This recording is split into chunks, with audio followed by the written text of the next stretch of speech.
moi, je garde toujours, même après avoir importé sur l'ordinateur, que ce soit dans Final Cut ou que ce soit dans Lightroom, je garde toujours ma carte pleine. Sauf si j'ai contrat tout de suite derrière. Je la garde comme ça me fait un double backup. Donc après l'importation sur Final Cut ou sur Lightroom.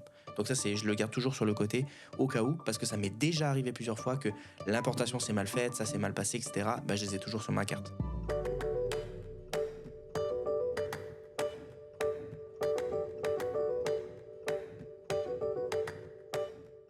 Bonjour à tous et bienvenue dans ce tout premier épisode du podcast de l'année 2024 de Dans la poche. Bonne et heureuse année à tout le monde, à tous ceux qui nous suivent. On est très heureux de vous retrouver dans cette nouvelle édition de l'année, voilà, avec le tout premier. Je suis comme d'habitude accompagné d'Abdel, Thomas et Julien. Les gars, comment allez-vous? Bonne année. Bonne année. Salut les gars, bonne année. Tout le monde a passé de bonnes fêtes, un bon Noël, vous avez été gâtés, tout ça. Super. Ouais. Encore malade, Julien. Ouais, je suis Ouais, j'avoue, Julien, ça dure longtemps quand même. Hein. Ça dure. Puis je trouve que vous n'avez pas trop changé depuis quand même. Le Covid lent. Épisode, il me semble. On est des La très Covid bons lent. acteurs quand même. Non, en vrai, on tourne, on est encore en 2023. On va être totalement honnête avec vous. On anticipe et on espère que vous avez vraiment passé pour le coup un très très bon réveillon. Voilà, les gars, on va renchaîner une nouvelle année et on va parler pas mal de photos vidéo. On en a déjà parlé. Et moi, il y a un truc qui m'intéresse. J'ai envie de savoir comment vous vous organisez, parce que vous êtes tous un petit peu quand même photographes, vidéastes à vos heures perdues. Et je voulais savoir comment vous vous organisez pour sauvegarder, archiver, trier vos photos ou vidéos. Je pense qu'on a tous un peu des techniques différentes, des façons de faire différentes. Et on utilise peut-être des outils différents. Donc voilà, je voulais un peu faire le tour de table. Et on commence par le plus vieux, Abdel, et ses disquettes alors. Ouais, Je balance. Moi j'ai une disquette, ouais. Il est sur vinyle. Abdel, du coup, toi, comment, alors même si c'est pas ton métier, on est d'accord, mais comment, en règle générale, tu t'organises quand tu fais des photos, même de vacances et tout ça, quoi? C'est le bordel, hein. C'est compliqué. Ouais. Je pense que c'est le problème de toute personne qui fait des photos. On accumule, on trie jamais, on met ça sur un disque dur, puis à un moment donné, on se dit « Ah, qu'est-ce que ça fait là, ça ?» Et non, je pense qu'on est un peu mieux organisé que la moyenne, enfin, j'espère. Non, mais surtout toi, où en gros, t'es le roi des fichiers Excel et compagnie, de l'organisation. Ça m'étonne que quand même tu sois pas organisé. Oui. Ouais, et pourtant, je fais pas très confiance aux solutions, genre... on va dire qui existent là, mais... Parce que, attends, partons de la base. Toi, tu fais des photos ou vidéos avec ton smartphone ou tu as un appareil dédié? Ou est-ce que tu as plusieurs appareils en fait? Déjà, partons de là. C'est ça le problème. C'est que souvent, quand je pars en voyage, j'ai une GoPro avec moi. J'en ai parlé dans un épisode il n'y a pas longtemps. J'ai l'Osmo Pocket. Donc ça fait 2. 3, c'est mon drone. Donc ça fait un 3e appareil qui fait de la photo. Et en plus de ça, le téléphone. Tu sais, veut pas, on prend des photos avec. Tu l'amènes pas en voyage? Non, ça fait longtemps que je prends plus d'appareil photo en voyage. À moins que ce soit vraiment pour faire de la photo, puis là, je vais emmener l'appareil photo.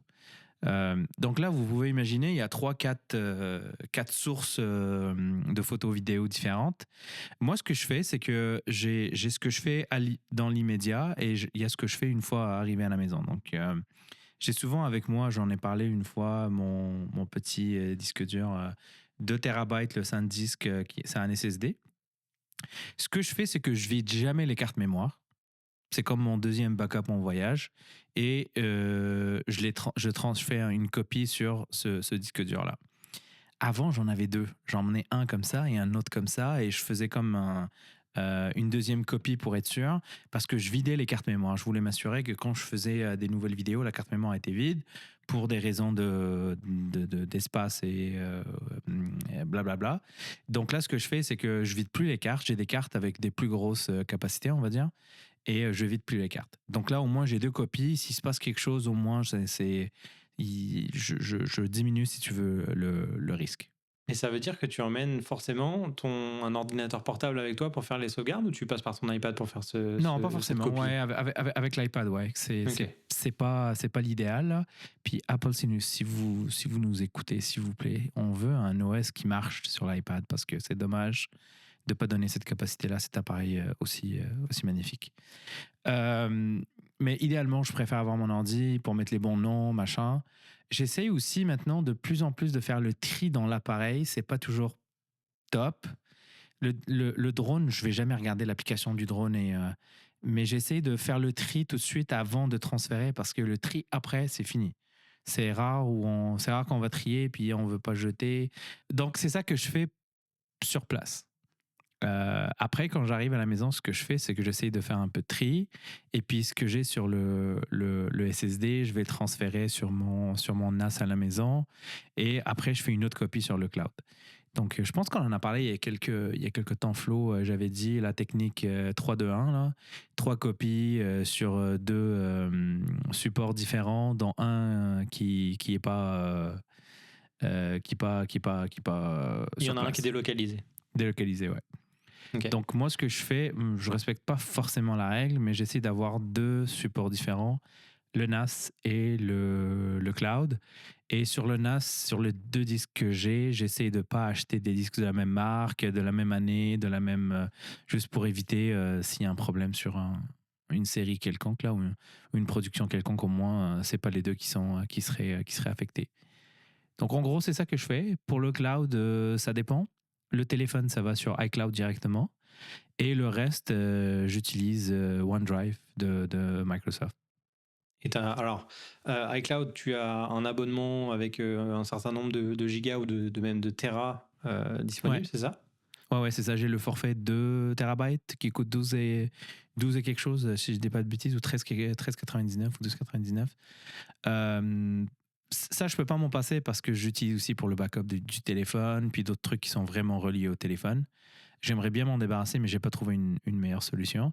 Et j'ai celui qui vient avec Office 365, qui donne quand même assez d'espace, que je vais bientôt caper et qu'il va falloir que je regarde une autre solution. Malheureusement, je sais pas si vous avez remarqué, les cloud providers, ils te donnent souvent 1 Tera, 2 Tera, puis après c'est fini.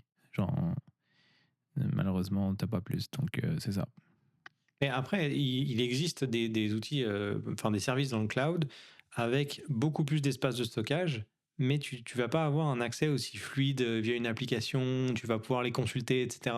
Il y a certains services qui sont uniquement faits pour être une sauvegarde, mais t'as pas nécessairement un accès hyper simple. Il y en a un auquel je pense, c'est Backblaze, il me semble. Il y en a d'autres qui existent. C'est Et du là, pour le cold, coup, tu as des forfaits avec beaucoup plus d'espace. Ouais, c'est ce qu'on appelle du cold storage en fait, c'est que c'est pas sauvegardé sur des dispositifs qui sont rapides dans le transfert. C'est fait pour de l'archive. On Ouais. archive, puis si un jour on en a besoin, comme à l'époque, il y avait l'espèce de bande, là, cassette, là, on storait dessus. Et puis, tu avais les disques durs mécaniques qui étaient comme plus rapides. Aujourd'hui, c'est le contraire, c'est les SSD qui sont plus rapides et les mécaniques qui sont moins rapides, qui servent plus à de l'archivage. Honnêtement, je sais pas, mais je fais pas très confiance à ce genre de service-là. J'en ai expérimenté un dans le passé et ce qui s'est passé, c'est qu'ils ont juste fermé la boutique. Et malheureusement, je veux dire, à l'époque, j'avais pas vraiment des trucs très très importants qui étaient stockés dessus. Mais aujourd'hui, si je fais ce choix-là, ça serait perdu, quoi. Ah ouais, donc ils t'ont même pas renvoyé une copie de tes disques et puis Non. ils t'ont pas dit au revoir. Non, il y avait rien. Et puis je me rappelle plus du nom là.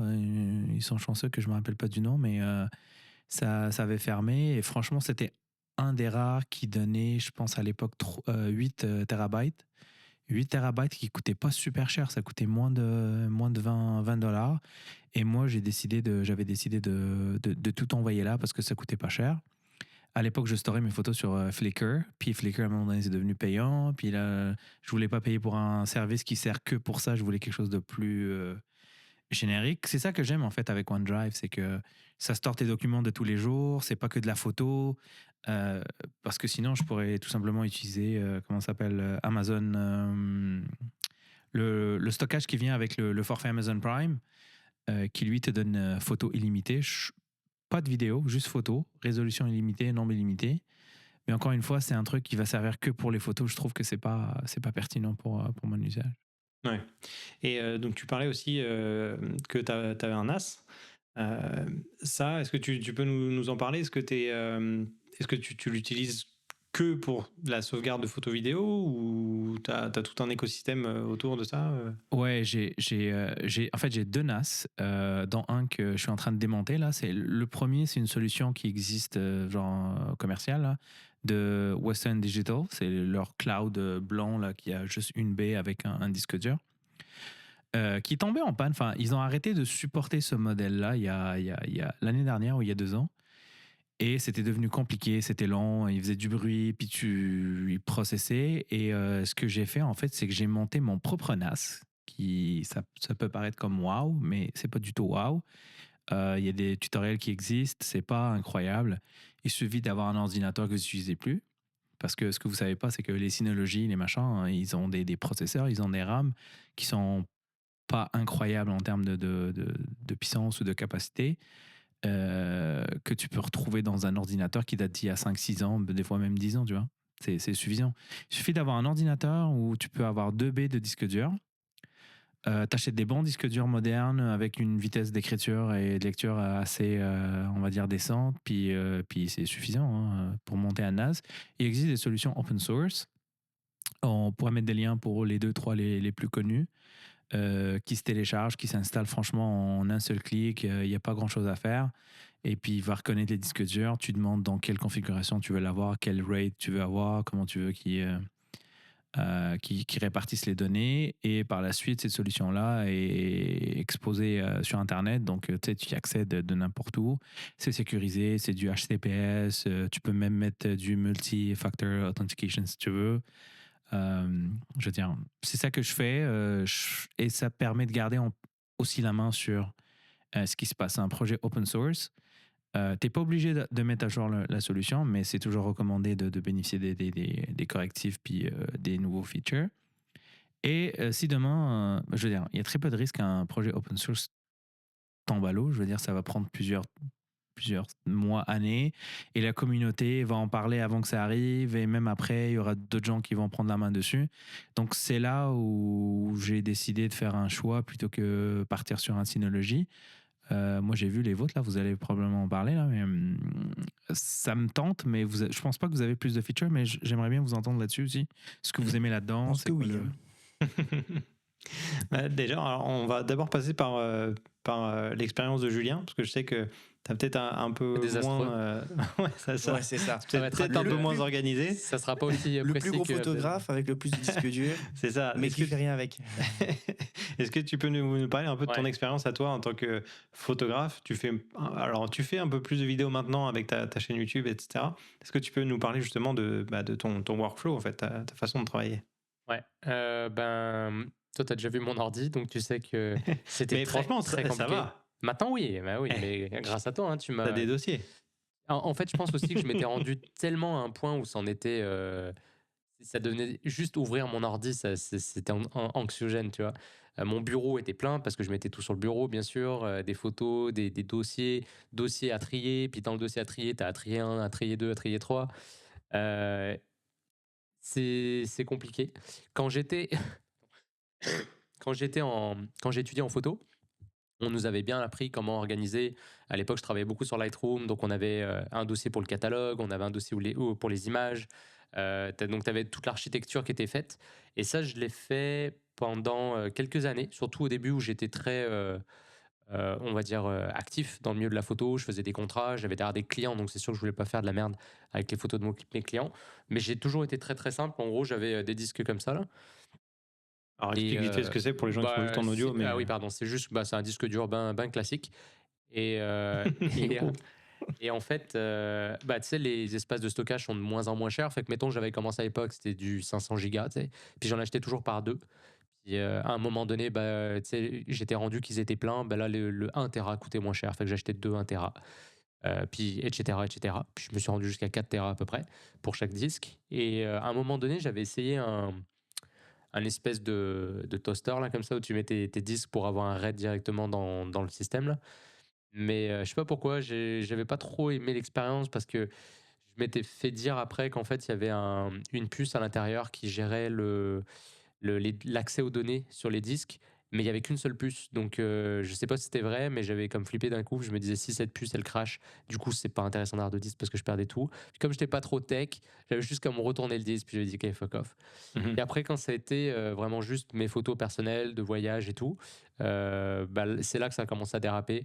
Puis pas mal juste, c'est juste sur mon ordinateur, je trie à peu près dans des dossiers. Mais là, j'ai changé, pardon. Là, j'ai changé d'ordinateur, je suis passé au Mac mini l'année dernière. Je fais comme ça, on est en 2024. Et depuis, je me suis dit, OK, là, je repars sur un disque dur qui est vide et je veux vraiment que ça soit clean de chez clean. Donc, j'ai vraiment créé mes dossiers où j'ai tout organisé pour ma chaîne YouTube, par exemple. En plus, comme j'ai plusieurs émissions, fait que là, maintenant, j'ai un dossier OBS où quand j'exporte mon fichier, ça se ramasse là. Après, je vais avoir, quand je prends le truc, je vais le mettre sur DaVinci, je fais mon montage. Là, comment t'appelles ça? Render, quand je Oui, render mon projet, l'export, ouais. l'export. Là, je vais le mettre dans un autre dossier de YouTube. OK. Après, je vais avoir des dossiers qui gèrent mes miniatures. Je vais avoir des dossiers pour les shorts. Donc là, j'extrais des shorts depuis Riverside, justement, que après je peux mettre donc, dans telle émission, telle personne que j'ai interviewée. J'ai les contenus shorts et la vidéo longue éditée. Et voilà. Mais après, pour les photos personnelles, c'est pas encore au point. Fait que Mais je suis est-ce que ouvert c'est à un suggestions. dossier template que tu as, que tu utilises à chaque fois, que tu réutilises pour chaque projet? Pour les vidéos, tu parles? Le workflow que tu as décrit avant avec Ouais. un dossier pour chaque, est-ce que tu as un dossier que tu réutilises à chaque fois pour... Mettons le dossier d'export, c'est le même pour toutes, mais ce dossier-là, il doit rester vide en fait. C'est-à-dire que quand j'ai exporté, je vais le prendre et je vais le mettre au bon endroit. Et après, j'ai vraiment un dossier par projet. Et tout Ouais, ça, une c'est boîte de manuel. dépôt, quoi. Toutes C'est ces tout, étapes-là, c'est fait manuellement. Et puis... ouais, c'est tout fait manuellement, donc c'est sûr que je pourrais automatiser. Et j'ai tout sur mon disque. Par contre, j'ai aucun backup pour l'instant. Ouais. Ouais, Oh, ça te c'est un stresse pas, peu... ça? Non, parce que ce que je fais en ce moment, c'est sur YouTube. Enfin, je m'en fous, quoi. Ouais. Mais est-ce que tu n'arrives pas vite à justement la limitation de stockage de ton Mac Et même, et je tu n'ose te pas retrouves à regarder. devoir trier, tu vois? Je vais bientôt y arriver, je pense. Mais non, j'ai encore de la marge. T'as un disque de combien? 512, j'ai pris. Ou 1 Tera, Ok. je sais plus. Ah ouais. Et t'as toujours pas Oui, saturé oui, ça va vite, ça. Ouais. Je crois pas, hein. Tu veux que je regarde? Moi, j'ai eu un Final Cut, ça me. Ah ouais? Bah non, vous me Après, faites Final flipper, Cut, c'est de la merde pour la gestion d'espace, c'est horrible. là. Attends, voir. Stockage, je vais vous dire tout de suite. Espace utilisé, 175 Go sur 500. Waouh. Et ça prend en compte tous tes logiciels en plus installés, Ouais. c'est bien. Application, 18 Go. Rien sur ton ordi à part DaVinci, c'est fou, quoi. Minimaliste, le gars. Ouais. Julien, quand tu parles de photos, t'as pas de workflow pour les photos? Alors, pour les photos, dernièrement, j'étais plus en JPEG. Parce que comme je suis retourné chez Fuji, puis j'aime vraiment leur simulation de film. Donc déjà, ça libère vachement de place. Parce que quand tu es habitué à shooter en RAW, avec des grosses résolutions, après ça, tu gardes pas juste un RAW, parce que tu vas exporter tes JPEG. Fait que ça va vite. T'as des doublons, t'as des doublons pas mal. Fait que là, vu que je suis que en JPEG, la vérité, c'est que ça reste sur mes cartes mémoire. Parce que j'ai tellement de cartes mémoire. Ah oui. Ouais. Ah ouais. Et en fait, Ouais, c'est quand old j'ai school. commencé à avoir le Wi-Fi là, sur les caméras, au final, non mais je sais, c'est catastrophique. Hein, et les gens, ils vont plus vouloir se faire conseiller par mon magasin. Ils vont dire, mais t'as un tocard fini, je veux pas que tu me conseilles. Mais en tout cas, sur le stockage. Mais c'est ça le truc, c'est que au final, je me rendais compte que, bon, déjà, moi, je pense que j'en ai déjà parlé dans un épisode, mon plaisir, il est au moment où je prends l'image. Ok. Après, dans la publication de la photo, c'est au moment où je vais la mettre sur Insta, ou je vais la partager un peu, tu vois. Mais ça, je vais l'envoyer directement depuis ma carte mémoire sur mon téléphone. Et après, sur mon téléphone, j'upload. Et après, voilà quoi. Tu sais ce que je veux dire? C'est comme si l'image, j'y reviens jamais d'une certaine façon. Je pourrais quasiment l'effacer des fois, j'ai l'impression. Après, il y a une partie de moi qui dit c'est pas cool de faire ça, mais. Mais j'ai l'impression du coup que tu fais jamais de photos pour le souvenir, pour te remémorer un moment passé. C'est juste un truc artistique et puis une fois que Ouais. c'est diffusé, c'est fini. Ouais. C'est vrai? Il y a jamais une notion de souvenir dans l'aspect prendre une photo pour capturer un moment qui te tient à cœur, par exemple. Mais ça, j'en ai quelques-unes, mais j'en ai vraiment pas beaucoup. Ça tient sur mon téléphone. Ok. Mais ça vient peut-être avec le temps. Peut-être que tu vas vouloir faire des vernissages, tu vas vouloir l'exposer. Ça va peut-être venir plus tard. Peut-être. C'est pour Ouais. ça que je me garde une petite gêne et que j'efface pas tout et que. Mais en vrai, j'ai des disques durs, faut que je retourne dedans. En plus, j'ai plus Lightroom parce que je voulais faire des économies, donc j'ai arrêté l'abonnement. Donc c'est une merde, c'est une merde. Moi, je Donc dis bravo parce On peut te donner une que. astuce pour avoir Lightroom, hein, si tu veux. Ouais, Ah moi, je dis ouais, c'est bravo ça. parce que j'arrive pas à effacer, en fait. T'arrives pas à effacer? Non, j'arrive pas à effacer. Et ça, c'est un problème. Mais J'arrive pas à effacer une fois que j'ai exporté. C'est pour ça que je Mmh. disais tout à l'heure, j'efface. Si j'efface sur l'appareil, c'est fini. Ça, je suis capable de le faire. Mmh. Mais tu l'as dit, c'est compliqué. Moi, le Wi-Fi, j'ai essayé, mais je t'avoue que j'ai essayé avec des anciennes générations d'appareils. Peut-être que c'est mieux aujourd'hui, mais j'ai jamais utilisé le truc du Ah Wi-Fi. ouais? Même sur le Si, ça drone va bien, hein. transféré, Ouf. non, Ah, j'ai besoin écoute, de si la ça marche carte. bien, Rico, ça marche bien. Mais tu sais, Ouais. moi, ce qui m'a aidé, c'est que j'en avais parlé aussi sur le podcast, mais c'est quand je me suis fait voler mes disques durs. Ça te calme direct, hein. Parce qu'en fait, J'imagine. bah, ça te calme et en même temps, tu te dis, ah, bah, T'es j'ai soulagé. survécu. J'ai survécu finalement. Et j'étais soulagé parce qu'en plus, il y avait plein de photos. Le mec, je sais pas s'il s'amusait à ranger les photos du disque dur qu'il a volé, mais J'étais à poil. il a dû paniquer. Mais non, c'est même pas les photos, c'est que juste il a dû voir le bordel, il a dû dire, mais c'est un taré ce mec. Il Donc, te les redonne, tu sais, genre. Tiens, je te l'ai rangé. ouais, c'est ça, il me l'a ramené. En vrai, c'était un bon samaritain. Fait que, ouais, ça peut t'aider. Tu prends un Mais- marteau, tu claques un disque dur et tu vas voir, tu vas Non, mais détester. c'est là où le cloud vient justement Ouais. corriger pas corriger, mais Ouais, mais il Le- est payant du coup. Mais parlez-moi de Synology là, parce que pour vrai, je suis intéressé parce que vous pourriez me vendre l'idée là. Vas-y, Ok. Thomas. Alors, bienvenue dans le podcast. Alors, moi, comment j'enregistre? J'enregistre, en fait, ben, ça fait un moment déjà que j'ai switché de la cassette à la disquette. Non, en fait, mon workflow, comment ça se passe? Moi, je suis photographe vidéaste, admettons. Je fais mes photos, mes vidéos sur une carte, donc dans l'appareil photo. Et je suis un peu comme Abdel. Moi, je garde toujours, même après avoir importé sur l'ordinateur, que ce soit dans Final Cut ou que ce soit dans Lightroom, je garde toujours ma carte pleine. Sauf si j'ai contrat tout de suite derrière. Je la garde comme ça me fait un double backup. Donc après l'importation sur Final Cut ou sur Lightroom. Donc ça, je le garde toujours sur le côté au cas où, parce que ça m'est déjà arrivé plusieurs fois que l'importation s'est mal faite, ça s'est mal passé, etc. Bah, je les ai toujours sur ma carte, tu vois. Puis ça me coûte rien de les avoir là, parce que de toute façon, je vais pas shooter si je suis en train d'éditer. Donc je garde toujours ma carte à côté. Euh, J'édite mes photos, mais avant de commencer à éditer mes photos, je fais aussi une copie de mes RAW directement dans mon disque dur. Moi, j'ai en fait 12 Tera là sous mon bureau. C'est 3 disques durs de 4 Tera de Western Digital, des RAID plus, qui sont mis à l'intérieur d'un B qui refroidit. En fait, il y a une fan qui tourne et c'est juste en fait juste pour avoir des disques qui sont tous connectés ensemble. Ça part en câble USB, même pas USB-C, USB-A normal, et ça vient dans mon ordinateur. C'est des 7200 tours minute. Et honnêtement, ça marche très bien. C'est sûr que je peux éditer dessus, j'ai déjà édité dessus. C'est sûr que c'est un tout petit peu plus lent que sur SSD, mais honnêtement, ça fait déjà bien la job. Tu peux éditer des photos sans problème, des vidéos un peu plus lourdes, c'est un peu plus compliqué, mais ça permet de faire du stockage longue durée. Et là-dessus, donc, je copie depuis ma carte SD de l'appareil, donc mes RAW sur Lightroom, ils sont importés, mais ils sont aussi importés dans mon disque dur. Donc, c'est-à-dire que j'ai un triple backup. Mais L'importation Lightroom, l'importation disque dur, et j'ai toujours ma carte qui est bonne. Donc, j'en ai triple 3. pourquoi backup, t'es allé sur mais 3 pourquoi t'es allé sur 3 disques plutôt? Parce que 2 ça m'a l'air déjà pas mal, non? Ah non, mais ça, Pourquoi c'est 3? parce que mes Il y 4 a un gain Tera, ou? ils sont juste pleins. Et du coup, j'en ai Ah, acheté un deuxième. Dès qu'il était plein, j'ai acheté un troisième, etc. OK, OK. Donc, Est-ce que tu voilà. penses que c'est too much, ou est-ce que c'est trop, risqué d'avoir seulement une copie, mettons, d'avoir juste 2 disques? Et ben c'est ça. C'est que c'est ce que je me disais ces derniers temps. Et que moi, il y a un truc qui me frustrait vraiment, c'est à chaque fois, faut que je te montre une photo. Souvent, je veux montrer à mes clients des photos, je veux montrer des exemples. Et j'avais mes JPEG dans mon téléphone, sauf que j'avais commencé à prendre iCloud. Donc, ça a été le 5 gigas. Après, tu tombes dans la routine, t'en as marre de voir le pop-up, tu prends 10 gigas, etc. Tu montes, tu montes. Et je t'ai monté à 200 gigas. Et finalement, même avec 200 gigas, en mettant mes photos sur le cloud, ça me saoulait. Donc, certes, c'est cool parce que ton iPhone, c'est directement dans l'application photo, donc ça, c'est vraiment intégré. Tu vois même pas que tu es sur iCloud. Mais c'est compliqué à excuse-moi, gérer. Tu peux Thomas. rien gérer. Ouais, Donc là, tu parles de photos prises avec un appareil photo que tu mets sur ton iCloud et mon que tu iPhone. visionnes sur ton téléphone? Exactement. Donc, ça veut dire que ça pompe énormément de place. Tu sais, Bah moi, ouais. une photo prise avec un A7R5, c'est 60 MB. Donc, dès que je l'apporte dans mon téléphone, Mais ça tu va mettais vite. Hein, ton tu sais, RAW? ça fait 6 gigas avec 100 photos. Hein? Tu mettais les RAW aussi? Non, juste les Juste les JPEG JPEG. traités. Ok, ok. Donc, je les exportais sur mon téléphone et là, je montrais. Sauf que là, je commençais à arriver à une limitation.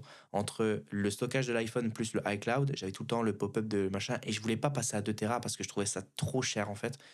Et moi, je trouve que iCloud, c'est un peu de la merde. Tu peux rien régler, tu peux rien choisir comme tu veux, à droite, à gauche. Enfin, il y a aucun réglage possible, en fait. C'est vraiment, voilà, tu sais, cette photo-là, c'est moi qui choisis, c'est le logiciel qui fait, et moi, je fais rien du tout. C'est quel C'est genre pas. de réglage que tu aimerais avoir? Parce que moi aussi, je suis pas très satisfait de iCloud, mais je suis curieux de t'entendre là-dessus. Ben, mon iCloud, si j'ai envie de désactiver juste en cochant quelque chose, en fait, quand tu coches photo, c'est hyper vague.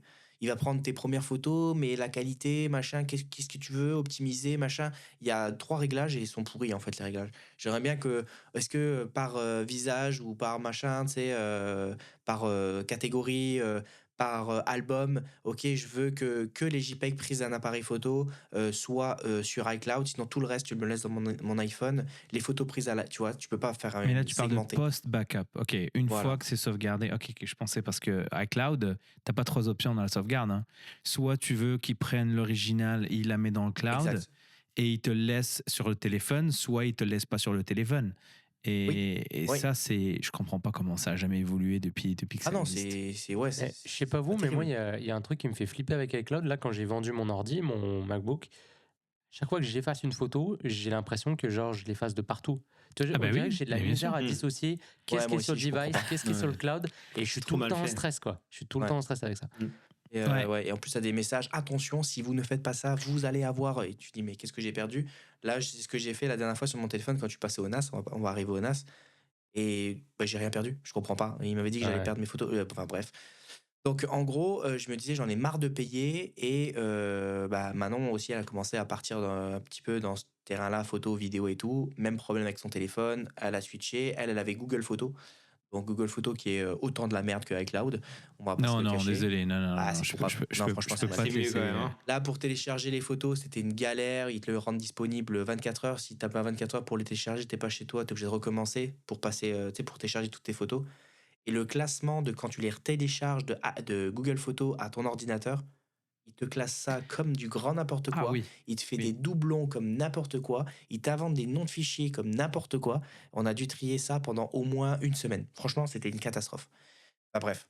Donc en gros, moi, devant mes clients, pour revenir à ce que je disais, je voulais montrer mes photos, et ben, ça marchait pas. iCloud, ça met du temps à charger, et cetera. Je trouvais que c'était nul et je dis: «OK Thomas, là, il faut que tu arrêtes de payer iCloud dans le vent, que ma blonde, elle arrête de payer Google Photos et iCloud dans le vent».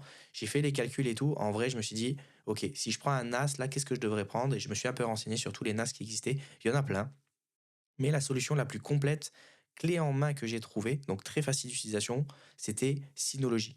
Donc Synology, pourquoi ça m'a fait pencher vers eux? Parce que justement, tu avais tous les logiciels derrière qui, sont mis à jour très souvent. Ils sont très souvent actifs sur, les réseaux sociaux et cetera.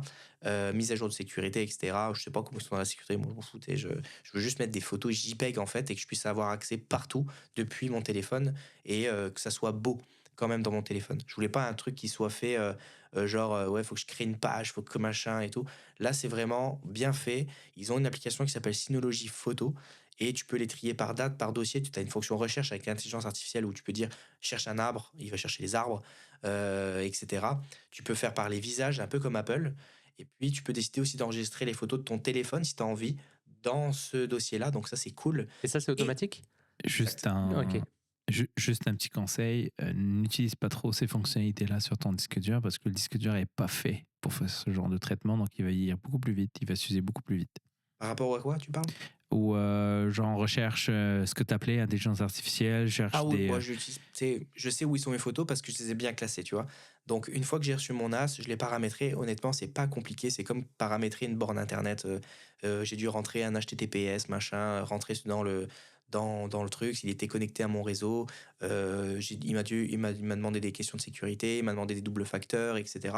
Et ensuite, tu peux créer un nombre d'utilisateurs qui peuvent avoir accès ou non. Tu peux leur donner accès à éditer ou à juste faire de la lecture. Donc, c'est-à-dire que si tu as envie de donner un lien d'un dossier à un client, tu fais clic droit, client, t'envoies. Donc, c'est-à-dire que tous les photos dossiers que tu envoyais de 10 gigas en 8 transferts, que tu payais un abonnement 8 transferts, bah là, tu le payes plus, tu peux envoyer 100 gigas sans problème à cette personne, il va la télécharger par la suite. Et il a accès juste à ce dossier-là et pas plus. Une fois que c'est fait, tu peux l'enlever, tu as les clés de déchiffrement qui sont avec et tout, donc c'est assez bien fait. Et puis, tu as accès aussi à toute la partie un petit peu de dossier. Donc, si tu as envie de faire des dossiers un petit peu plus avec des trucs plus sensibles comme je sais pas, tes passeports, etc. Donc, tu peux mettre tes fichiers sur le disque dur. Moi, le Synology que j'ai choisi, c'était un 2B. Donc, j'ai pris un 12 Tera et un 12 Tera. Donc, il y a 12-12. Et ils sont en miroir. Donc, en vérité, j'ai pas 24 Tera, j'ai 12 Tera. Parce qu'ils écrivent entre eux, enfin, ils copient exactement ce que l'autre a en fait sur son disque dur. Et s'il y en a un qui est amené à lâcher, ben, en fait, j'aurai toujours mes photos qui sont sur ce disque dur. Donc, en gros, moi, ce que j'ai fait quand j'ai reçu le NAS, c'est que j'ai vidé mes disques durs que j'ai ici en JPEG. J'ai tout copié dans des bons dossiers, année 2023, le mois de juin, j'ai fait ça, ça, ça, ça, ça, le machin avec des dossiers vraiment bien faits. J'ai pu choisir aussi la petite photo de couverture pour mettre sur mes dossiers. Et puis, ben, l'application est super sexy, c'est super propre. Tu as accès à tes vidéos, tes photos, t'es tranquille. Et puis, honnêtement, ça va beaucoup plus vite en lecture que iCloud. Je le fais en magasin, j'appuie. J'attends quasiment maximum 1 seconde et demie par photo et je les ai en full res et pourtant c'est des photos qui sont très lourdes. Mais ça, faut bien le mentionner, là. Ça dépend beaucoup de la qualité de ton réseau, Connexion internet, bien sûr. de ta connexion Internet. Donc, il y a beaucoup de choses qui rentrent en jeu. Ça joue beaucoup aussi sur la RAM que tu as sur ton Synology, le processeur qu'il utilise, l'espace Ouais. qui reste, parce que des fois, il fait du buffer sur le disque. Donc, ça dépend beaucoup de ce genre de choses-là. Et Ouais. si tu pars en voyage, est-ce que tu enlèves un disque? Parce que tu sais, il y a toujours le risque que, mettons, tu te fais cambrioler, justement, j'ai déjà vécu, ou un incendie ou une inondation. Si tes 2 disques qui sont dans le truc et tu perds tout, on est d'accord, il y a pas de backup Ouais. sur un cloud. Est-ce que tu peux enlever un disque temporairement, l'amener où avec toi ou le mettre dans un coffre-fort quelconque? Oui, Ou ou tu prévu deuxième ça ou pas? solution, tu peux t'abonner à leur cloud qui te permet de OK, sauvegarder ils font ça, OK. aussi Ah, ton disque dur sur un cloud chez eux. Donc c'est un abonnement supplémentaire. Bah ça c'est un abonnement, c'est et un jusqu'à abonnement 12 à téra? payer supplémentaire. Tu Bah pourrais oui, mettre tu les peux 12 téra? après Ouais? choisir, ça Ah. dépend ce que tu as comme disque dur. Et puis en gros, ça vient enregistrer. Donc après, normalement, si tu as bien sécurisé ton truc, normalement, quelqu'un ne devrait pas avoir accès à ton technologie comme ça, quoi. Bah, la question de Julien, c'était le 1 de mon 3-2-1. Mhm. Une Ouais, c'est ça. copie hors site pour ce qu'on appelle du disaster recovery, au cas où il se passe quelque chose, au moins tu as une copie qui est, C'est ça. Mais qui c'est est une hors bonne site. idée, j'avais même pas pensé à ça, tu vois. Ouais. Après, je sais pas comment ça fonctionne dans Synology. Tu peux enlever le disque comme ça à chaud, Non, puis. non, Ah, tu non, peux pas? Non, mais tu peux non, tu peux l'éteindre, pas. tu peux Moi, je pensais l'étendre que et tu puis pouvais sortir le juste, disque. Ouais. Ok. Mais là, du coup, t'as plus accès à distance C'est ça. à tes Ah, trucs t'aurais de la pu? même façon. Bah oui, Non, mais sur un tu disque l'éteins, tu sors le disque et tu le et tu rallumes. rallumes, voilà. Tu as toujours accès du coup. Ouais, mais t'as un seul disque et Oui. et il Mais y a c'est une pas grave. désynchronisation entre les deux disques quand tu vas le Ouais. ramener après. Ouais, Oui, t'as oui, message oui, d'erreur sur exact. message d'erreur. Là, il Ah t'envoie ouais? des alertes. Ouais. Moi, Ah là, il ouais, m'envoie une alerte à ouais. chaque fois qu'il y a une mise à jour à faire et tout. Donc, Ah. Ouais. c'est comme un petit Après, ordinateur. Donc, imaginez-vous que vous vous connectez sur comme un site internet, en fait. Un site internet Synology. Et en gros, ben, vous avez un ordinateur devant vous, un bureau. Et dedans, en fait, ben, vous vous organisez vos dossiers comme dans votre ordinateur. Et en fait, bah, ça se reflète sur les applications, que ce soit sur iPad, iPhone. Et il y a aussi Synology sur l'Apple TV, sur Ah tout ce qui est ouais. Google Play Store, etc. Donc, c'est-à-dire que là, mes parents, en France, je peux choisir les dossiers. Donc, dossier Canada, on a fait ça, on a été faire du vélo, on a été faire du ski, etc. Et en fait, je donne accès à ça. C'est-à-dire que sur leur télévision connectée, ils vont sur l'application Synology, ils ont accès à ces photos en direct, même si je suis pas à la maison, même si je ne sois pas au courant, vu que je leur ai créé en fait un profil, ils ont accès à distance. Donc en fait, ils ont juste connecté le week-end et dire oh regarde, ils ont fait ça, ça s'est rajouté, il y a un nouveau dossier, etc. Faut, Faire des diaporamas, etc. faut pas te tromper dans le partage des images, par contre, hein. Exactement. Mais Oh, regarde ce qu'ils ont fait. c'est pas quelque chose qui est propre à Synology, juste pour les gens qui nous écoutent là, parce qu'on veut pas non plus pousser les gens à acheter. On n'est des même pas marques sponsor en par eux, on devrait leur demander. Exact. Bah, s'ils nous écoutent. Moi, j'en ai pas. Mais- Donc, Mais Flo, toi, t'avais déjà fait une présentation sur leurs produits et du coup, toi, c'est une ouais, marque. ça date quelque chose de que tu utilises, du coup, toi 2016 ou 2017. Mais depuis, Et, t'es avec eux. Bah, j'utilise j'utilise toujours le même NAS en fait. Avant, Abdel, est-ce que tu voulais rajouter quelque chose? Excuse-moi. Non, c'était Non, juste c'est bon. ce que Thomas disait, c'est pas propre à Synology. Toutes les Mhm. solutions de cloud, open source ou pas open source, utilisent un peu la même chose. Des applications iPad, iPhone, Android, télé, c'est très commun aujourd'hui. C'est une commodité. Là. C'est ça. Ouais, ouais. Mais en fait, ce qui était cool avec Synology, c'est qu'ils ont plein d'applications qui sont vraiment implantées et vraiment mises à jour assez souvent. C'est par exemple, moi, Les plugins. j'utilise Plex.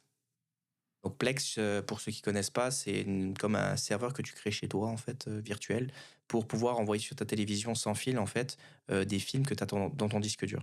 Ben, moi, là, ce que je fais actuellement, c'est que j'ai téléchargé Plex. Donc, en fait, ce qui est bien fait avec Synology, c'est que pour quelqu'un qui est pas fort comme moi dans la création d'un NAS, maison, et cetera, j'ai été dans comme le store, en fait. Donc je double-clique sur, comme je disais, sur mon ordinateur virtuel, je double-clique dessus. OK, qu'est-ce que vous voulez installer comme application? Plex. OK, je clique dessus et il me dit: «Ah, vous aurez besoin de cette application-là, cette application-là». Parfait, installez-moi, mes 3 applications. Moi, j'y connais rien. Ensuite, il dit juste connectez votre complexe, je l'ai connecté, et ensuite, bah, où aller chercher mes films. Et en fait, Plex, il travaille avec eux pour transcoder en direct le film à l'aide du processeur du disque dur. Et ben, depuis que je l'utilise, je peux faire vraiment la plus haute des qualités à fond, alors qu'avant, dans mon disque dur ici que j'avais des bugs de lecture. J'avais des fois des bugs de son qui déconnectaient, j'avais juste à faire play pause et ça repartait. Mais maintenant, j'ai plus ce problème-là parce que ben, je sais pas si ça se fait mieux, mais ça transcode correctement. Donc, Bienvenue donc voilà. dans le monde des. Encore une fois, c'est pas pour être chiant, mais tout ça, c'est des, c'est des choses qui existent dans toutes les solutions. Oui, non, ça existe partout. Et puis, Ouais. comme je disais, tu peux faire ton as maison, mais moi, je voulais vraiment un truc clé en main. Je le pose, je réfléchis même pas. Ah, Moi, je comprends même pas comment ça fonctionne, mais après, ça marche bien. C'est facile. tu dis clé en main, ça reste quand même. Enfin, moi, le monde des NAS, j'ai l'impression que c'est des usines à gaz, les trucs. T'as beau avoir même un Synology, il y a des trucs, tu vois, l'autre jour, on voulait se partager un dossier pour les shorts pour TikTok et compagnie. Juste se partager un dossier facilement, que tu y aies accès comme il faut et tout, moi, je trouve que c'est déjà une galère. Accéder au NAS via un ordinateur hors de chez moi, je galérais à trouver comment le faire. Il y avait des histoires de SSL, de HTTPS, machin, de plein de trucs. C'est pas si simple que ça, même si c'est un truc Synology tout fait et tout ça. Moi, je trouve que ça reste un peu un truc de geek Mais hein, c'est peut-être parce que quand même. aussi, Hein. toi, quand tu l'avais paramétré, il n'y avait pas tous les tutoriels, peut-être aussi. Moi, quand je l'ai Non, parce que démarré, je l'ai honnêtement, ça réinstallé en popait, arrivant au hein. Canada, tu vois. Il me disait, mettez le double facteur. OK. En plus, il me disait, est-ce que Hmm. vous voulez paramétrer des personnes? OK. Les personnes-là auront accès à ce dossier-là, en éditeur ou pas? OK, paramétré. J'ai Mhm. paramétré ces personnes. J'ai mis leur mail, ça a envoyé un email. Ils ont juste fait get link, soit aller dessus. Ça s'est fait automatiquement. J'ai rien fait de vraiment sans de fou, hein, paramétrage. Ouais, ouais. Je sais J'ai pas. rien touché, quoi. Moi, Honnêtement. Non, ça j'ai un devient peu de plus plus en plus galéré que ça. friendly. Là. Ouais. C'est pas. Et Ouais. bah, du coup, bah, c'est ça, je peux montrer mes photos en direct. Donc moi, dessus, je mets juste mes JPEG finaux. Donc voilà, c'est ce que je montre à mes clients, c'est ce que je télécharge sur mon téléphone. Là, j'avais une photo à imprimer, bah, j'ai téléchargé directement depuis mon téléphone, je me suis envoyé sur mon mail au boulot. J'ai accès partout à toutes mes photos, moi je suis content, et puis voilà quoi. Stylé. Et puis, j'ai Ouais. réduit tous mes factures, hein. Ça, c'est la finalité de la chose. J'ai plus iCloud, je paye plus iCloud du tout. Ma blonde aussi, elle a plus Google Photos. Et je paye plus 8 transferts pour faire des gros transferts. T'es Donc, capable de ils peuvent les chiffrer faire. en gros ce que ça t'a coûté maintenant versus ce que tu payais avant? Ben, c'est simple, si je devais prendre un 12 Tera chez Apple aujourd'hui, ça coûte à peu près 79,99 CAD par mois. Ils font 12 maintenant, hein, depuis pas longtemps. Ouais, depuis pas Ouais, longtemps. ça coûte cher. Le Synology m'a coûté au total 900 $. Au total, Avec les avec disques. Hein. les 12 Tera, les deux 12 Tera. Parce que le Synology était à peu près à 450 $, un truc comme ça. 469 $, c'était la dernière génération. Le 2B. Les autres sont pas si chers que ça, hein. Quand tu rajoutes 4B, etc., tu montes peut-être de 50 pièces, 60 pièces, le Synology. Et Et puis après, tu viens acheter pourquoi tes t'as pas disques fait le durs. saut? Pourquoi t'as Pour pas le pris 4, bah, pas tout de suite. Pas tout de suite. Au pire des cas, si je vois vraiment que j'ai trop de photos, parce que je me suis dit que je mettais que les JPEG et pas les RAW dedans. Les RAW restent quand même dans mon gros disque dur que j'ai ici. Eux, ils tournent quasiment jamais comme ça, et puis ils sont tranquilles. Bah Si regarde, ça se perd, tu vois. Flo, ça fait quasiment 10 ans qu'il a le sien, il fonctionne encore. Ah oui. Donc moi, je miserais sur plus de B pour justement, soit pour faire une double backup Ouais, ou possible, pour ouais. avoir une deuxième série de backup, tu vois. Mm. Est-ce que tu peux l'utiliser avec 2 seulement si t'en as 4? Bah, si tu fais un miroir, même ouais. avec un seul disque. Mais La non, configuration honnêtement, se fait à l'intérieur. Je ne sais pas dans Synology, mais il doit te demander de quel type de RAID tu veux, et puis c'est ça. si tu fais le calcul, tu disais tout à l'heure, si tu as fait le calcul, bah, tu fais tes 79,99 CAD par mois pour un an. Non, Juste ça un c'est an. cher. T'es déjà plus cher que Non, que ça mon c'est Synology. cher. Ouais, ça c'est cher. Voilà. Mais pour revenir à ce que tu disais tout à l'heure, Google Photos, c'était une solution incroyable. On en avait fait un épisode là-dessus avec Flo, et au moment où on faisait l'épisode, ils avaient annoncé que ça allait devenir payant. Moi, c'était ma solution cloud. C'était gratuit. J'acceptais la résolution qu'ils donnaient parce que c'était pas full résolution, et ça marchait super bien. C'était une des premières applications qui disait c'est Thomas, c'est Julien, c'est Flo sur la photo, c'est un arbre, c'est un chien, c'est un poisson, machin et tout ça. C'était quand même super bien fait. Je suis d'accord 100% avec toi, parce que le jour où c'est devenu payant et j'ai voulu sortir mes photos, c'était une catastrophe parce qu'ils donnaient des fichiers. Là, c'était long en plus à uploader, à downloader. Mais par contre, c'était un truc que tu oubliais dans ta poche. Là. Le truc fonctionnait tout seul, il se mettait à jour. Quand il y avait une bonne connexion, il le faisait. Contrairement à iCloud, il me fait des fois des trucs, je ne comprends pas. Je suis chez moi, il me dit qu'il n'est pas capable de faire la sauvegarde, et tu peux appuyer autant de fois que tu veux sur sauvegarder. Et je trouve ça dommage. J'ai regardé combien ça coûtait parce que je me suis posé la question avant, mais le fait que iCloud fait du backup pour le téléphone, le iPad, le machin et tout ça, c'était comme le plus qui a fait que je suis allé avec iCloud plutôt que Google Photos. On peut retourner sur toi, Flo, du coup, par rapport à ton expérience avec Synology? Ouais, donc moi, ça fait depuis 2000, je te disais, depuis 2016 ou 2017 que j'ai un NAS Synology, un 2 bay, comme Thomas en fait. Et moi, franchement, j'ai pas. Enfin, bah, je veux dire, j'ai une bonne expérience avec. Moi, mon processus finalement entre photo et vidéo, bah, j'enregistre sur une caméra, on va dire classique, avec une carte SD. Une fois que j'ai fini mon tournage, je mets ça sur enfin, je rentre la carte dans l'ordinateur. J'ai toujours un SSD externe qui est branché, que ce soit les petits SanDisk ou les petits Samsung T5 ou T7 là, en USB-C, donc très rapide. Je fais une première sauvegarde sur le SSD, et ça ça va être mon outil de travail en fait. C'est comme ça que je vais faire ma post-production, donc soit la retouche photo, soit le montage et tout ça. Et une fois que ça c'est fait, j'envoie aussi tous les rushs ou toutes les photos sur mon NAS. Donc j'ai un dossier pro, perso, et puis après je l'envoie dans la bonne catégorie. Et là pareil, je mets tout. JPEG et RAW, ou tous les rushs comme il faut. Après trier ou c'est pas encore trié? En général, quand je reviens d'un tournage, non, je trie pas nécessairement. Je le fais, enfin, je le fais bien après. Je vais t'expliquer. Donc, je mets tout sur le NAS aussi. Donc, ça me fait mon double backup. En général, je laisse sur la carte SD aussi un certain temps, sauf si j'ai un autre tournage et que j'ai pas d'autre carte SD à utiliser, par exemple. Et voilà. Une fois que j'ai fait ma post-prod, mon montage, mes retouches, j'ai toujours un dossier rush et un dossier export dans mes projets. Et donc le dossier rush, il a déjà été mis dans le NAS, donc j'ai juste à glisser le dossier export dans le NAS pour compléter mon projet. Et comme ça, j'ai mon backup complet qui est fait sur 2 espaces. Comme mon NAS, il est en miroir comme Thomas l'a dit, bah en fait j'ai déjà une sorte de double backup. Alors c'est au même endroit, on est d'accord, mais quand même. Donc au moment où je vois que j'arrive à court d'espace sur mon SSD de travail, je fais un tri et j'enlève, au moins j'enlève les rushs, mais je garde les exports pour avoir le projet final.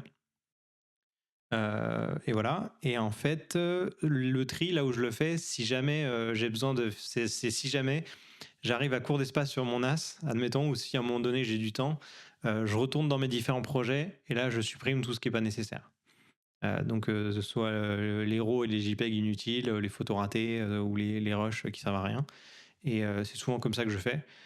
Et tu vois, donc il y a à peu près un an, un peu moins d'un an, j'ai remplacé mes 2 disques de 12 Tera parce qu'ils étaient pleins. Et tu vois, de 2017 à 2020, à courant 2023, j'avais toujours utilisé les mêmes disques. Ils avaient fonctionné. Donc franchement, c'est plutôt cool. C'est des 12 que tu avais avant aussi? C'est des 12 Tera aussi, ouais. Donc j'ai repris des 12 Tera. je suis reparti de zéro. Les autres, je les ai mis dans des boîtes dures, enfin des cases un peu dures où j'ai écrit l'année, les années que ça a servi et grossièrement ce qu'il y a dedans, tu vois. Comme ça, ils sont à l'abri, ils sont dans des boîtes et tout. Je les ai mis à 2 endroits différents chez moi. Enfin, il faudrait que j'en mette un dans un autre lieu quand même. Mais Et, à date, c'est que voilà. du pro? C'est que du Non, des il y a du rushs? pro, il y a du pro et du perso dans le NAS. Ok. Beaucoup plus de pro que de perso. En fait, les persos, ça va être mes backups, mes sauvegardes de photos d'iPhone, par exemple. Et puis, 2-3 documents, mais globalement, les documents, tout ce qui est admin, c'est plus dans des services cloud facilement accessibles sur des applications et tout ça, en vrai. Mais le truc que je me posais comme question quand même, c'est le fait que, comme c'est beaucoup pour du pro, est-ce que c'est intéressant d'avoir ça sur un NAS où je suis tributaire de la connexion réseau pour y accéder? Je peux pas travailler sur les fichiers qui sont sur le NAS, vraiment, il faut que je les rapatrie sur un SSD pour les utiliser.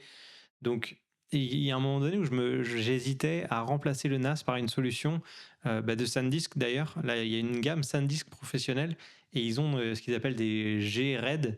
Et il y en a un qui s'appelle là le Shuttle 8. Je vois, il est devant mes yeux là. C'est une espèce de gros boîtier où tu peux avoir jusqu'à 160 Tera dedans.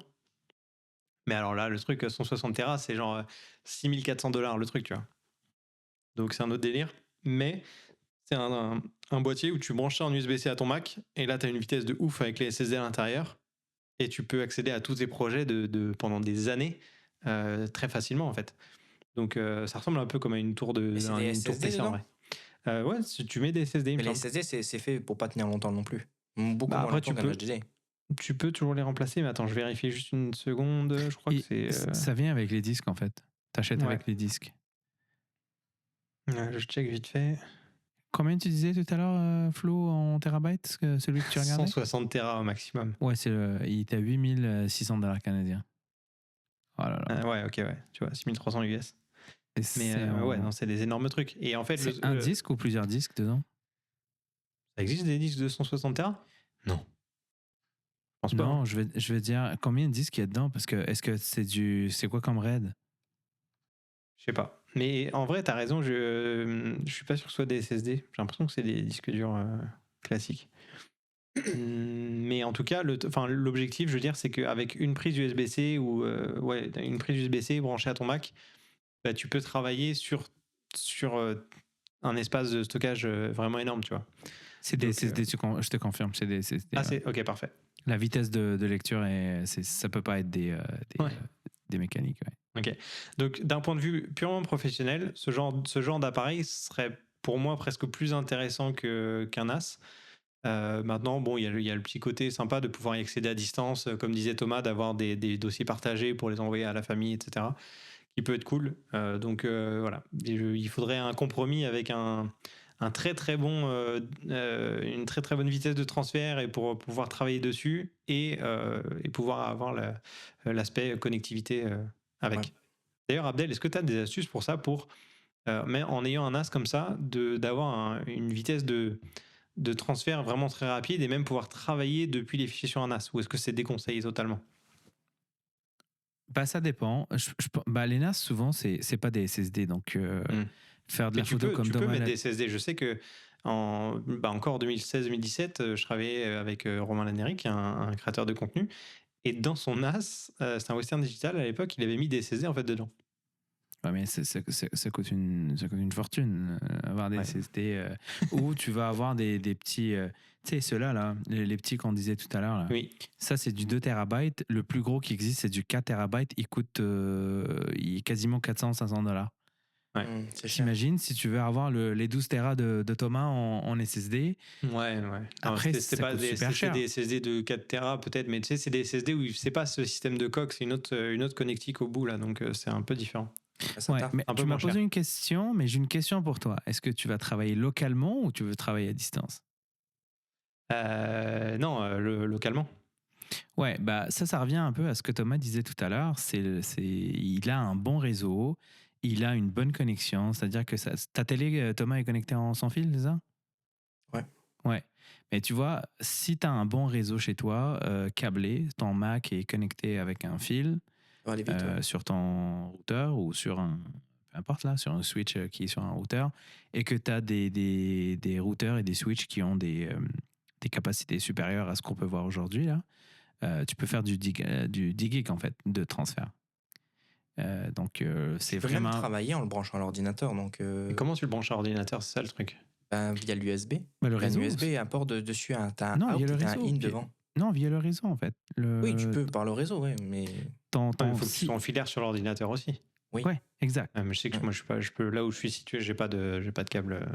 Ouais, mais c'est ça. Donc ça, c'est c'est ce que moi j'ai chez moi là. En ce moment, je suis câblé. Je suis sur un hub, mais le hub est câblé. Et c'est ça que j'ai fait. Moi, chez moi, je voulais m'assurer que dans toutes les pièces, j'ai au moins une prise Ethernet. Et ce que j'ai comme vitesse, je peux aller jusqu'à du 10 gig. Le câble qui est utilisé, la switch qui est utilisée, le routeur, c'est tous du 10 gig. Et ma carte réseau sur mon Mac aussi, elle fait c'est du Thunderbolt, donc c'est du 10 gig. Donc c'est ça que ça prend en fait. Et là, ton Plex va être, en plus si ta télé est branchée, c'est encore, la vitesse va être incroyable, tu n'auras pas de lag, tu n'auras pas d'arrêt ou de buffering, surtout si tu as un bon processeur sur ton NAS ou donc, ça revient un peu à l'épisode qu'on avait fait il y a quelques années là, pendant la pandémie, où est-ce qu'on disait avoir un bon réseau chez soi, avant même de penser à Internet, un bon réseau chez soi, même s'il n'y a pas d'Internet chez toi, quand je communique un ordi avec un autre appareil dans le même réseau, si tu es bien câblé, si tu as les bons câbles, la bonne infrastructure, déjà là, c'est super rapide. Et là, tu peux lire des vidéos 4K, 8K, storées sur des SSD ou sur des disques durs. Là. Donc, mais c'est pas tout le monde qui a chez lui des câbles. Je pensais que chez toi, il y avait déjà dans le bureau, non? Dans ton bureau. Ouais, il y en a un, mais il est de ce côté-là et Il est j'ai pas loin, la place ouais. pour mettre mon bureau. Si, ouais. Voilà. Mais après, peut-être petite astuce pour les personnes qui se disent oh, ok, $900, faut quand même les investir, etc. Ça peut peut-être monter vite, etc. N'oubliez pas que. Alors, pour 12 Tera, je trouve pas ça excessif. Hein. Non, c'est pas cher, mais pour que ça roule, honnêtement, moi, ce que je faisais, c'est que je faisais facturer à mes clients un stockage de 1 an. Donc, Ah, en c'est gros, pas je con, ça. facturais 50 € quand j'étais en France, 50 € en fait pour le stockage de 1 an.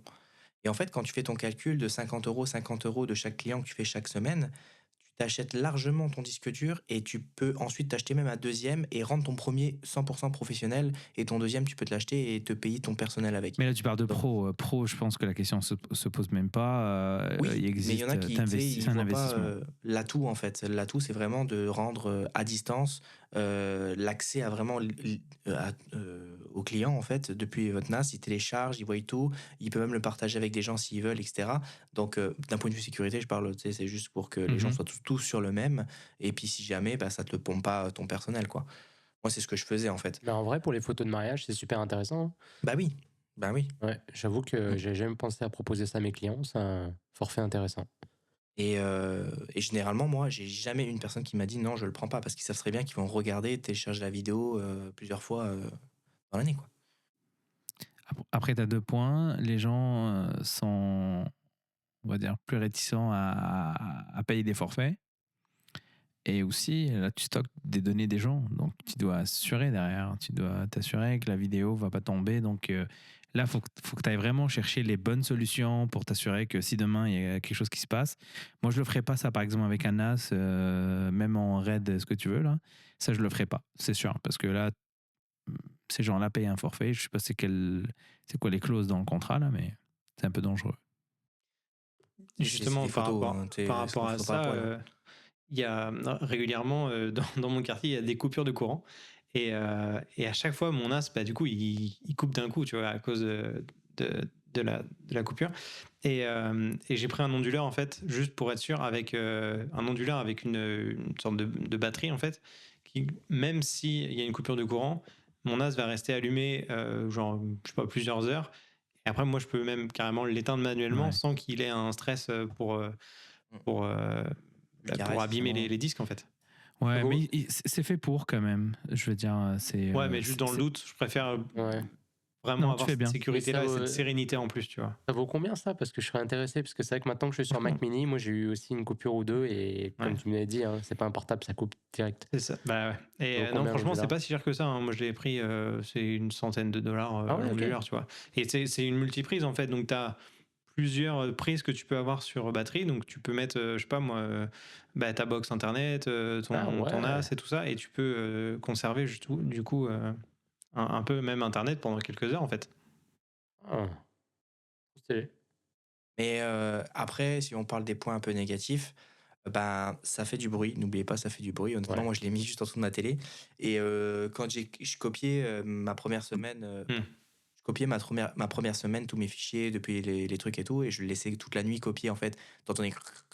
Ah ouais. Quand il écrit sur le disque dur, t'as l'impression qu'il est en train de sculpter un truc sur ton disque dur. Et ça faisait un peu de bruit. Même quand tu regardes un film, dans les moments un petit peu calmes du film, tu l'entends des fois, surtout s'il est sous la TV. Ça dépend où tu le places en fait. Mais moi, ma box, elle est ici, donc bah, c'est ici. Et puis, j'ai pas réussi encore à paramétrer le fait que tu puisses enlever les LED dessus, parce qu'ils éclairent vraiment beaucoup les LED, et vu qu'ils flashent comme ça tout le temps, j'ai pas réussi à le faire. Donc, j'ai mis pour l'instant du tape noir dessus. Mais, Ça marche mais toujours, ça. c'est sûr que c'est une petite consommation d'énergie à prévoir aussi dans le truc, parce qu'il est quand même connecté H24. Ça va, c'est pas. Mais ça va, c'est pas excessif non C'est, plus. Hein, tu- pas vraiment de petits trucs. Le NAS, pendant un an, c'est 5 minutes de ton fer à repasser ou 5 minutes de ton four. Donc j'ai arrêté de repasser en fait. Et là. C'est bon. Mais t'es satisfait, je veux dire. Ah oui, Parce que de ce que j'ai compris, avant, t'étais pas forcément pour cette solution-là. Mais depuis que t'as sauté le pas, mais je trouvais ça compliqué. Je trouvais ça compliqué et moi je voulais pas me casser la tête. Je voulais vraiment que ça soit facile et que, ben, tu sais, j'ai pas à me mettre toutes les semaines dedans parce qu'il y a une mise à jour de sécurité à faire. Ouah, c'est un truc de ouf et tout machin. C'est là, ils m'envoient une alerte. Ok, j'appuie dessus. Automatiquement, j'ai rien à faire. Franchement, je voulais pas être en stress là-dessus et puis je voulais en même temps avoir accès à mes fichiers. Puis je savais que c'était pas non plus des fichiers hyper sensibles que j'allais mettre dedans. C'est au pire des cas, j'ai mes gros disques durs qui l'ont encore en backup. Au pire des cas. C'est juste qu'il faudra que je re-range tout, mais voilà. Donc t'as zéro cloud aujourd'hui. Tout est sur ton NAS et. Tout est sur mon âge, j'ai arrêté tous les clouds, les trucs de merde là, et puis voilà. En fait, ce qui est un peu délicat pour les gens, je pense, c'est ça fait beaucoup d'argent d'un seul coup à dépenser pour avoir la Ouais. solution, alors en un an, c'est qu'avec rentabilisé. le cloud, tu étales. Donc, il faut pouvoir se permettre de mettre cet argent directement. Mais là, bon, dans la thématique du podcast, où on va quand même s'adresser à souvent des photographes ou même des vidéastes, je pense que ça a carrément un intérêt d'avoir ce genre de système disponible, tu vois. Donc ouais, voilà. Clairement, et pour ceux qui veulent pas forcément investir, parce que Thomas, tu le disais tout à l'heure, les disques ont coûté plus cher que le NAS. Ouais, c'est ça, exactement. Donc, ceux qui veulent pas payer les 300 et quelques dollars et qu'ils ont une machine qui sont sur le point de jeter ou qu'ils n'utilisent pas, là, ils peuvent réutiliser ça. Tu installes un TrueNAS ou un FreeNAS dessus, là, qui sont des solutions open source, une vidéo de 10 minutes montre comment faire. Tu mets tes deux disques et puis voilà. Et puis, tu parlais de 900 dollars. Alors déjà, pour les gens en France, en euros, ça vous fera moins, ne vous inquiétez pas. Et aussi, vous n'êtes pas obligé de partir je suis sur pas 12 sûr. Tera. Vous pouvez Ça, partir sur des 4, exact. sur des 4, des 8 Tera, ça sera toujours moins cher que ça. Donc ça reste quand même une bonne alternative, je trouve, au cloud. Et aussi, juste bien choisir les disques durs. Peut-être, Abdel, toi, tu t'y connais un peu mieux. Tu sais, par rapport au numéro de série, enfin, aux créations tu sais, des disques durs et par rapport à la couleur aussi. la couleur. Oui. Oui, parce qu'elle est raide, les Parce que- bleus, Oui, je sais voilà, pas. t'as Parce que moi, différentes je suis couleurs dans les daltonien, donc disques si tu me parles de durs. couleur, tu m'as perdu. Il y a différentes, il y a différentes longévités vitesses, dans non les Il y a couleurs. des gammes spéciales Ah oui, pour les NAS. oui, Et qui vient avec. chez Ouais, toutes les compagnies, c'est pas mal les mêmes, ils se ressemblent toutes. ouais. Moi, celle que je prends tout le temps, c'est les Red. Red de toutes les compagnies, en fait. Ouais. Toi, t'as pris la gamme Pro de. Mais il y a une autre gamme aussi pour ceux qui sont intéressés. Il y a la gamme des disques qui vont sur les centres de données, sur les data centers. La gamme, par exemple, Exos, là, qui est la même marque que Thomas. Là. Attends, Mais t'as t'as pris le- Western Digital ou t'as pris Seagate Non, il a pris au disque Seagate. Ok. Seagate. C'est des, lui, il a Un pris peu des futuriste. Seagate Wolf Ouais, Red. Iron Wolf, je crois. Ouais, Iron Wolf. Et puis il y a une gamme au-dessus, celles qui vendent, qui sont pas forcément beaucoup plus chères. D'ailleurs, quand Thomas avait acheté ses disques durs, les Exos étaient moins chers. Enfin, c'était le même prix pour plus de storage. Et ceux-là, ils vont sur des centres de données. Donc, les disques sont faits pour durer plus longtemps. Mais comme Thomas l'a dit, vu que c'est des centres de données, ils font un peu plus de bruit que les disques que tu vas mettre chez toi. Mais leur durée de vie est estimée au moins 1 an et demi, 2 ans de plus que la gamme Iron Wolf. Et puis en fait, quand vous choisissez votre disque dur, vous pouvez aussi choisir la couleur, ça vous dit exactement en fait combien, ou ça dépend des marques aussi, euh, à combien d'écriture de Tera vous avez par année en fait avec votre disque dur possible, avant que potentiellement il soit affecté par des lenteurs, etc.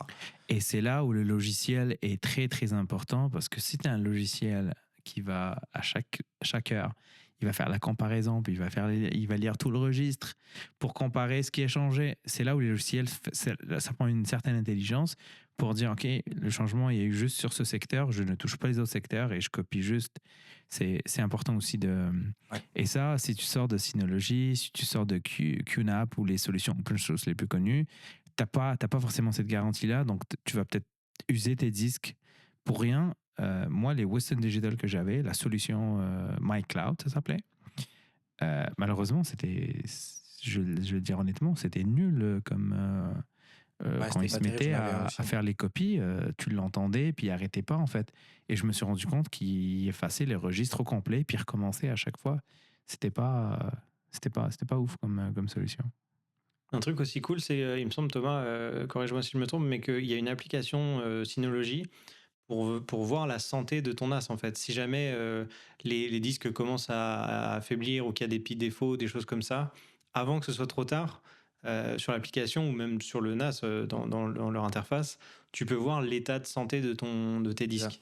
Et donc, ça peut éviter des gros problèmes. Tu les changes avant que ce soit trop tard, ou tu refais un autre backup à un autre endroit pour éviter de tout perdre, en fait. Après, Exactement. jamais, ça peut arriver que d'un seul coup, boum, ça tombe, c'est fini, merci, au revoir. Mais parfois, il peut arriver qu'il y ait une toute petite dégradation qui arrive, il te prévient, et là, tu peux réagir avant que ce soit trop tard. Donc, ça marche avec un système de notification, mais en haut à droite en fait de ton bureau, tu as tout le temps les deux graphiques de tes deux disques durs, bon 4, 6 si vous en avez plus, qui te disent si c'est sain ou pas. Et tu as vraiment, comme on voit derrière moi ici, une espèce de une ondulation comme ça de données en fait qui te dit en fait, ok, tu es en train de manger tant, etc. et tout, sur ce disque dur là et tout. Il est très sain, il marche très bien, il n'y a pas de problème, etc. Diagnostic fait la dernière fois à telle heure, prochain diagnostic à telle heure. Et puis, en fait, tu vois tout ce qu'il fait. En fait, tu as le contrôle sur tout. Tu pourrais même relancer un diagnostic quand tu veux toi-même, voir s'il y a un problème ou pas sur ton disque dur. Et j'ai regardé un petit peu sur Internet les autres. Après, plus ça se détériore, plus il va te le dire en fait. Donc, c'est pas ça passe de ça à pas bon du tout. C'est vraiment, tu as le temps de le voir arriver. Tu auras 1000 messages d'erreur dans ta boîte mail et sur ton truc. Donc, tu peux pas le louper en fait. Et avec une config RAID 1 et plus, c'est sûr que quand le disque va tomber en panne, tu achètes un autre, puis ça te permet de faire la copie sur le nouveau. Là. Donc, C'est ça. t'as quand même En fait, un le autre podcast, pilier. l'objectif, c'était de faire acheter un NAS à Julien, c'est ça? Non, franchement, vous m'avez convaincu. Sérieux, je pense que je 1000 vais, pièces. je vais sérieusement y penser. Puis ça sera peut-être un projet 2024, ouais.